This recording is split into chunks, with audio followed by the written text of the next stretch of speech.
Fl-aħħar 24 siegħa raġel ta' 86 sena miet bil-COVID-19 biex bekk it-total ta' mwiet f'pajjiżna issa tela l-460.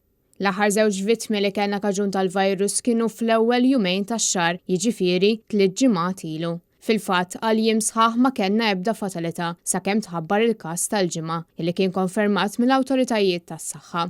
Dan ikompli jitfadaw fuq l-importanza li kulħadd jibqa' jżomm mal-miżuri li hemm fis-seħħ bħalissa, kif ukoll appelli għall-iġiene bażika bħal ħasil tal-idejn. Id-Dipartiment tas-Saħħa ħabbar li bħalissa hemm 4 persuni fit-taqsima tal-kura intensiva tal-Isptar Mater Dei li huma pożittivi għal COVID-19. Filwaqt li 14 persuna oħra jinsabu fl-isptar jingħataw il-kura għal xi sintomi li qed jesperjenzaw kaġun tal-virus. Tħabbar ukoll li fl-aħħar 24 siegħa instabu 10 każi ġodda filwaqt li fiequ 23 persuna oħra. B'hekk il-każi attivi huma 251. L-awtoritajiet tas-saħħa konfermaw li fl-aħħar 24 siegħa ingħataw 41,425 doża tal-booster tal-vaċċin. Intant, għalkemm issa d-ġimgħa mit-test event li kien ġie organizzat b'rabta mal-attivitajiet tal-massa, s'issa għadha ma ħarġet ebda informazzjoni dwar ir-riżultati li ħarġu minn dan l-avveniment u jekk hux se jinbidlu ċertu miżuri ta' prevenzjoni li għadhom fis-seħħ.